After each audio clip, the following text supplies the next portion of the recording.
Some of you are aware that this past week I was at Chautauqua Institution. Has anybody ever been to Chautauqua? A couple people have. Chautauqua Institution started back in the 1880s as a Methodist training school for Sunday school teachers. And the teachers would be brought from different areas to come and to learn there. And so down by the bell tower, down along the lake shore, is a miniature Palestine. It's a little outline of the Holy Land, and you can go from place to place. And it's outside, and it's hills, but it's like, you know, Mount Zion's just a little tiny bump. But it's an interesting place to go, and it's a fun place to go. People like to go there. And over the years, it has developed into quite an art center. And so now in 2015, there's an opera that's there, a symphony that's there all summer. There are classes for students in all of the arts, drawing, painting, dance, different instruments, anything you can think of practically.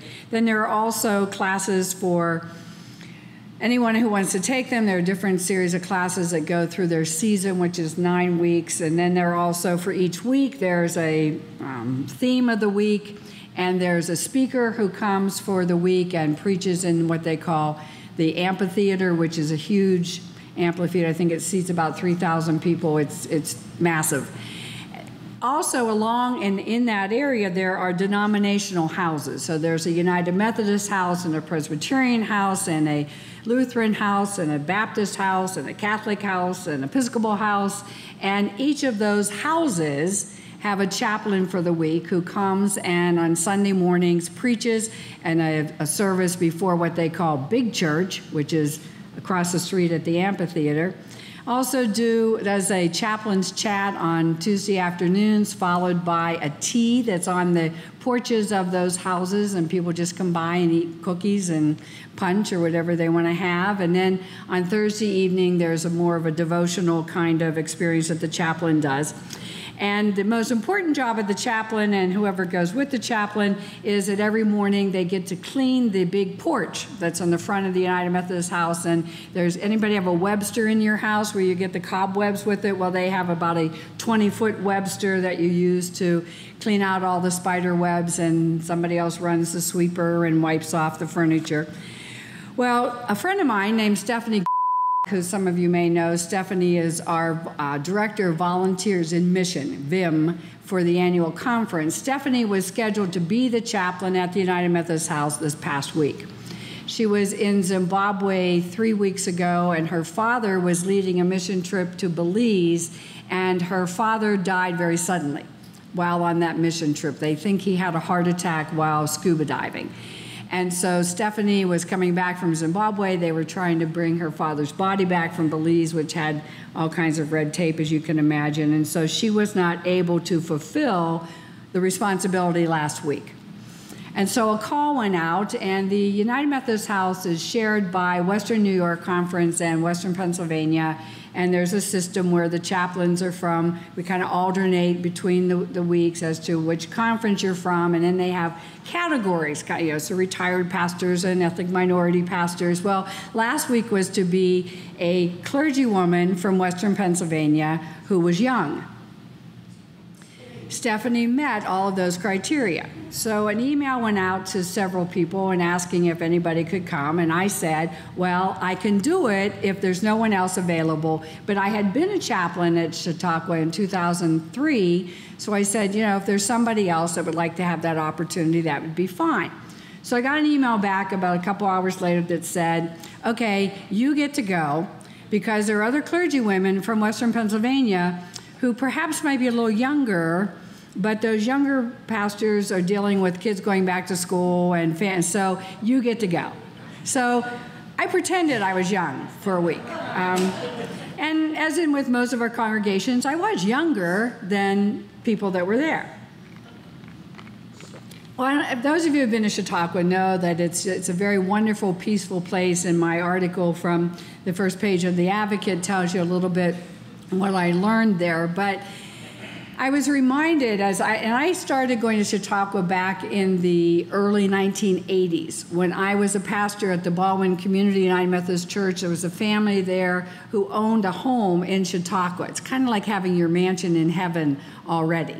And they graciously allowed the clergy to each have a week at Chautauqua at no cost for them. They even provided the gate passes because you have to buy a pass to do these activities. And back then, it was $90 for the gate pass. Now it's $455 for the gate pass. So I was very glad that my pass was provided. But my sister went with me, and because she was not my spouse, she had to pay for her pass. So I agreed to pay half of it. So it was great to be back in Chautauqua and to have that opportunity to be back there and to be reminded of many of the traditions that are Chautauqua. And it's as I said, it started in the 1880s. And so there are traditions that they have and where the events that they have and things that they do. And they begin each season with 3 taps of the gavel. And there's a very specific ritual that they go through with an opening worship service, and then they tap the gavel 3 times, and that opens the season. And this afternoon there will be a sacred song service, and there will be 3 taps of the gavel closing that season. And I thought about that as I was there and being reminded of things that were there and things that have changed since I was there 12 years ago, and some of the things I thought, how dare they change that? And there's a discussion about changing the amphitheater, which is called the AMP. And because it was also built in the 1800s, it is badly in need of repair and updating. And so there's those who want to preserve it just like it is, and others who want to tear it down and do something different. And it made me think about rituals, made me think about traditions. And our traditions are important. Our traditions, our rituals play a role in our lives. There are reasons why we do many of the things that we do. And I thought about that in terms of our celebration of someone's life after they die. There are particular rituals that we go through. And in our particular area, that usually involves, it used to be 2.5 days of viewing. Now it's usually a day and a half or maybe 1 day of viewing where family and friends have a chance to come and gather and to remember things about the deceased and to celebrate that person's life. And then, according to my belief, there needs to be some service of resurrection, of remembering and celebrating that life. And there are people that don't think that anything should happen. In fact, we had a saint of the Castle Shannon Church who died the other day. She died in early July. Flo was 97 years old. And she said she didn't want any of that stuff. She said, oh, it's too messy. It's, don't do it. And so there was no celebration of her life, which for the folks at Castle Shannon who had known her many of those years, it was hard not to have a chance to say goodbye. So, I understand people and their struggles between, how do you do that and don't do it. And, I love it. Most families, once one person dies in the family, then they do the same thing for everybody else. It's kind of like it sets a precedence, and I think part of that's so you don't have to make any decisions. But part of it's also is there's comfort in those rituals, that's what we did for Mom, that's what we did for Dad or Grandma or Grandpa, and that's what I want for me. And so there's comfort in that. And so the reasons that we do some of the things that we do are they help to give us some sense of security, some sense of comfort, some sense of hope. But all of us do rituals every day. Every one of you this morning did some kind of ritual. You have your own morning rituals. On a perfect day, my morning ritual begins, depending on when I set my alarm and when I actually get out of bed, with some time in the bathroom doing some of those necessary things. And then I either go for a walk or a run. Then I come home and I eat breakfast. And then I spend some time in prayer and reading scripture. And then I shower. And then I'm ready for the day. And people say, well, if you get up at 6 o'clock, I was going to call you then. Well, I'm not ready for my day at 6 o'clock. So if it's an emergency, please feel free to call me. If you want to know what time a meeting is, please wait till later in the afternoon. But that ritual helps to shape my day. It helps me to get, it's kind of how I start my day. And this past week was sharing a room with my sister, and we were sharing a bathroom, and I'm used to living alone. So my morning ritual just never was quite right. And it's not that I didn't love being there and being with my sister, but it was nice this morning. I just got home last evening, so it was nice this morning. It was nice last night to sleep in my own bed. It was nice to get up this morning and do my own ritual, even though I got to be here quite early this morning. It was okay. I could do that and be ready to start the day. Rituals have a purpose. Rituals have a reason why we do things in a certain way. And, in the church, we always laugh about people say, well, we can't do this way because we've never done it that way. And we laugh about that, and I agree with that, but at times there are certain things that are helpful to us, that ritual helps to give meaning. Most of you know that I'm very much a person of liturgy. I like liturgy. I like to have greetings and prayers and ways in which we carry out our service. And one of the things that I'm pretty strong about is in terms of baptisms, and that baptisms, the pastor needs to spend some time with the family talking about what baptism means, and then come to a worship service and ask a series of questions about the parents and the sponsor's faith, and then baptize the baby in the context of the community of faith, because baptism is welcoming that person into the community of faith, and so the community of faith ought to be here. Other traditions, the baptisms or christenings, take place outside of morning worship and literally outside somewhere else, not necessarily in the church building. But liturgy for me, that ritual has meaning for me, and I think for the people that I work with. But there are times where that ritual is not important. And I share that because I recently was called Joe Yurko, former pastor of this congregation. Joe had a family from Sharpsville, where he's living now, was in Pittsburgh. They had a baby that was born 10 weeks premature, a little girl named Matilda Jane. Her name was longer than she was.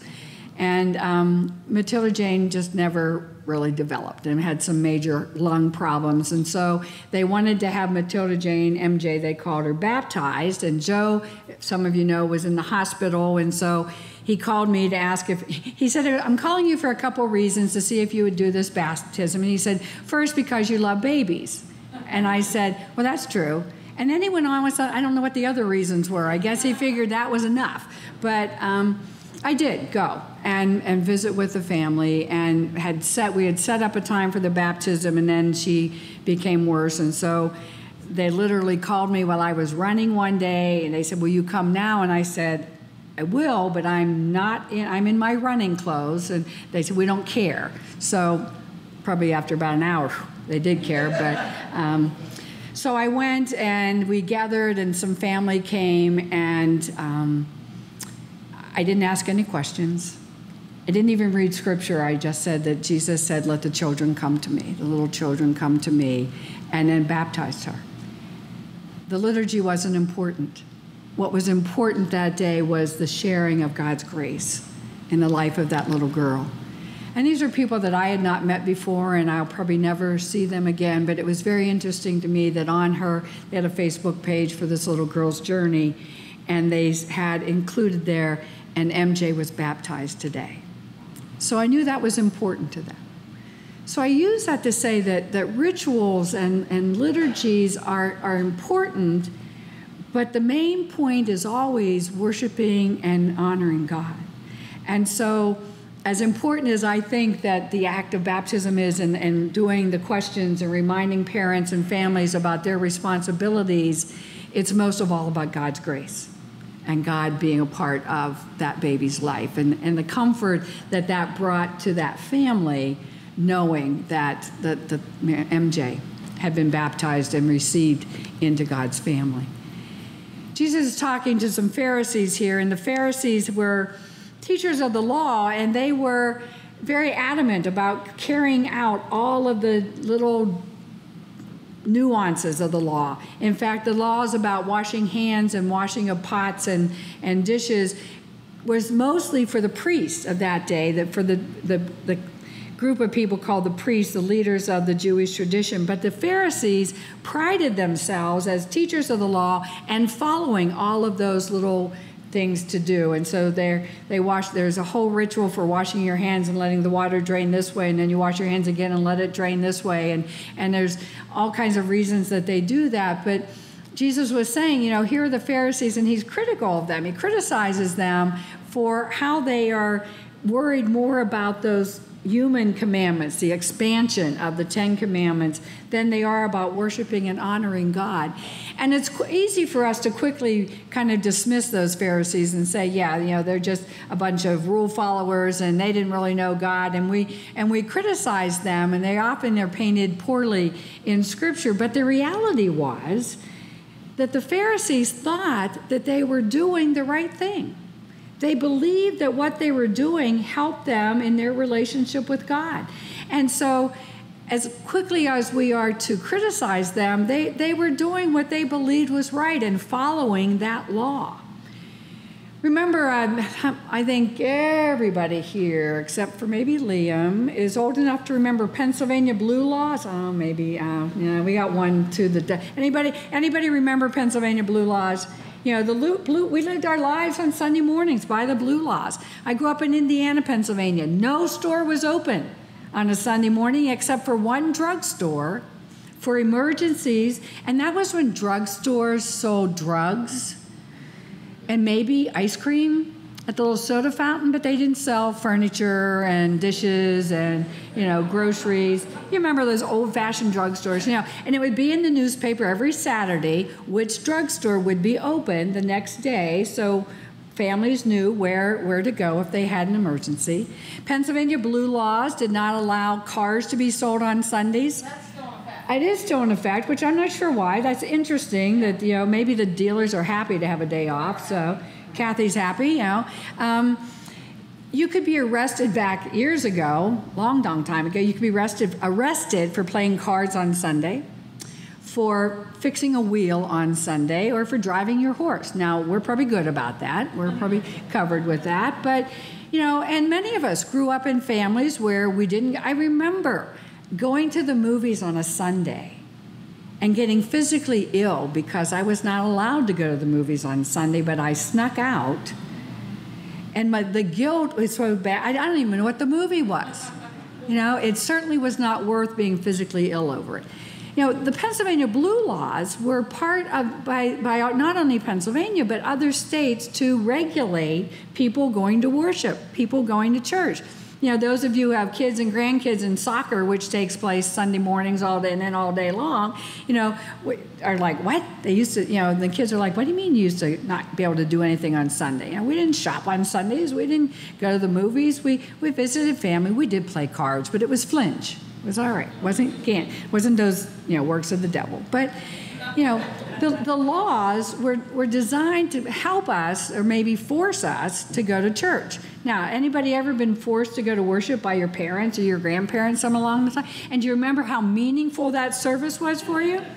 Not at all, But forcing people isn't the way. And that's part of what Jesus is saying here to the Pharisees. In fact, the translation, the Message says, these people make a big show of saying the right thing, but their heart isn't in it.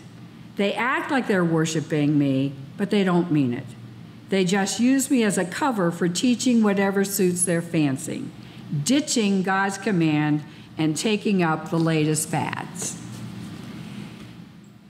What matters in this parable, in this story, in this passage, is Jesus is saying it's not about, and he uses the example about what we eat, that it's not what we eat. Now remember, the Jews had all kinds of dietary laws, but Jesus is saying it's not about what you eat that makes a problem, and he's not talking about, in our day trying to eat more healthy and being nutritious food and not eating all the junk food. Junk food's still not good for us, so don't misread this passage. But what he's saying, it's not about what comes in, but it's what comes out.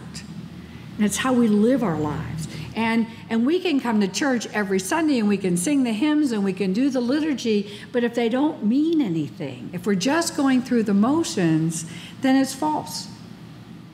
What matters is when we experience God's love and grace in our lives. And some of us do that through liturgy. Some of us do that through Sunday morning worship.